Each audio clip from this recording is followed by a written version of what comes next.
Assalamualaikum warahmatullahi wabarakatuh. Saya Sabda Bilqis akan memberikan ringkasan video dari video yang saya tonton, yaitu 3 tujuan puasa Ramadan.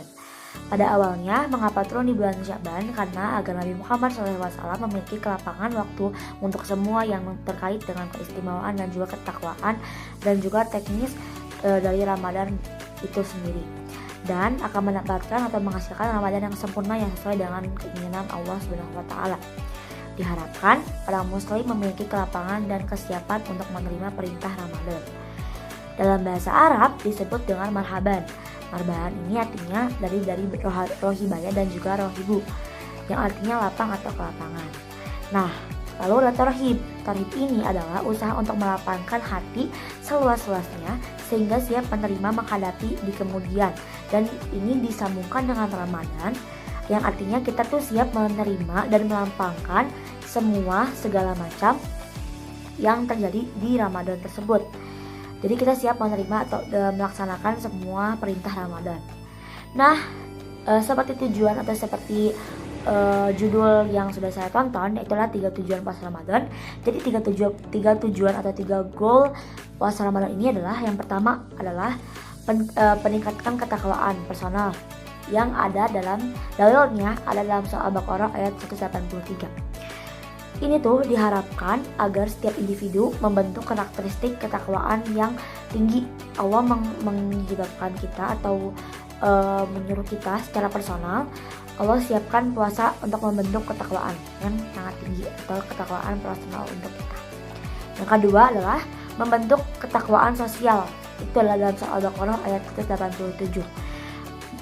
Bukan sekadar dengan secara pribadi saja, tapi kita juga harus memiliki kebaikan personal atau kebaikan sosial kepada seluruh makhluk sosial yang lainnya. Itu memiliki nilai yang optimal yang sangat tinggi dan juga auranya sudah mampu ditebarkan ke lingkungannya. Maka makhluk dapat disebut sudah optimal apabila kita sudah bisa menyebarkan aura kita kepada sekitar kita. Puasa ini melatih berinteraksi kita secara sosial, kayak misalnya zakat, infak, sedekah, itu kan melatih kita secara sosial. Yang ketiga adalah membentuk karakteristik manusia yang bersyukur kepada Allah. Itu dalam surah Al-Baqarah ayat 85. Mari kita bedah di setiap tujuan-tujuan ini apa makna dan juga apa maksudnya. Oke. Mari kita bahas dari mulai yang pertama adalah takwa personal. Takwa personal ini termasuk dalam aspek ritual atau ibadah. Aspek itu adalah aspek ritual, rohani, jasmani. Nah, takwa personal itu termasuk dalam takwa yang aspek ritual atau ibadah. Ini sebagai bakal kita nanti dibawa untuk di akhirat nanti.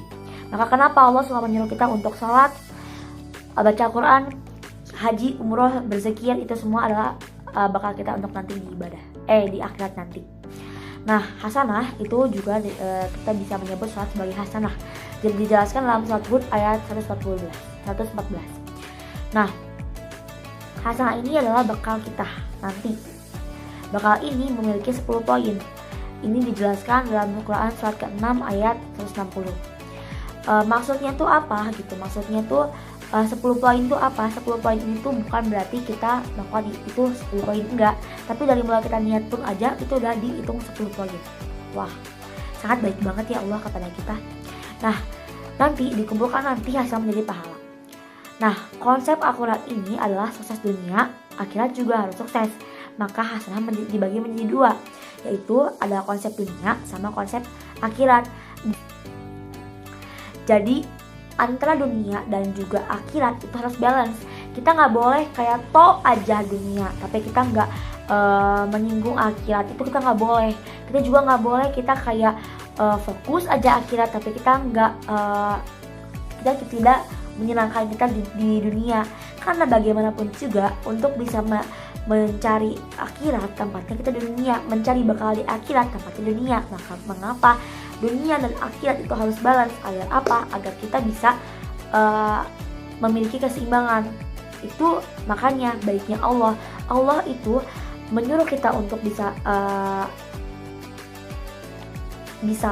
di akhirat. Itu berarti kita juga harus bisa balance di dunia. Jadi kita harus bisa ada keseimbangan antara dunia dan akhirat. Nah, maka dari itulah mengapa ada didatangkan 30 hari khusus untuk kita memfokuskan ketakwaan kita, takwa puasa kita di dunia. Mengapa harus puasa? Karena puasa ini adalah desain satu-satunya yang mudah meningkatkan amal ibadah atau amal soleh kita. Nah, jadi 30 hari khusus ini kita tuh misalnya di bulan-bulan biasa kita ada kotak infak, itu kita biasanya nggak isi kan, tapi kalau pas puasa kita isi karena kita tahu pahalanya besar. Itu dia keutamaan atau hebatnya puasa bagi kita. Lalu ini juga menjadi potensi maksiat dapat dihilangkan. Jadi hal-hal maksiat itu dapat kita hilangkan karena kita tahu kalau misalnya kita berbuat maksiat itu akan membatalkan puasa gitu. Maka kita dibalik sibuknya dunia, kita jangan lupa dengan akhirat.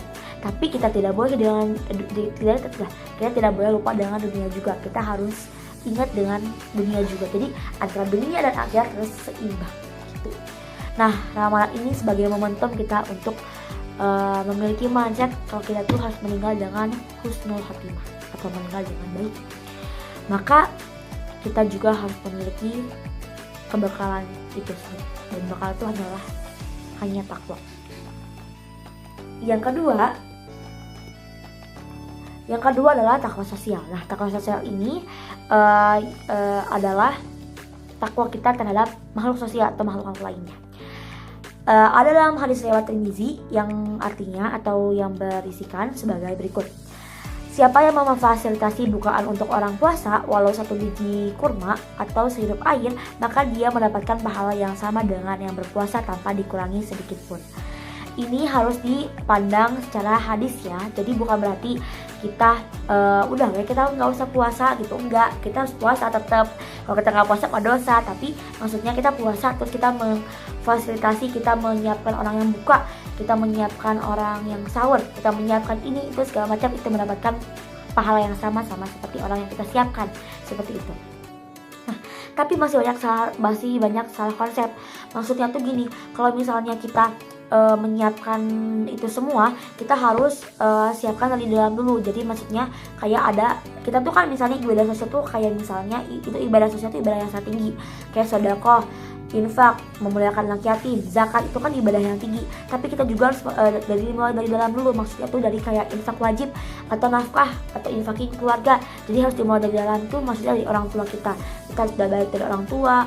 Yang kedua dari kerabat kita, lalu anak yatim, orang miskin, dan juga orang yang kesulitan.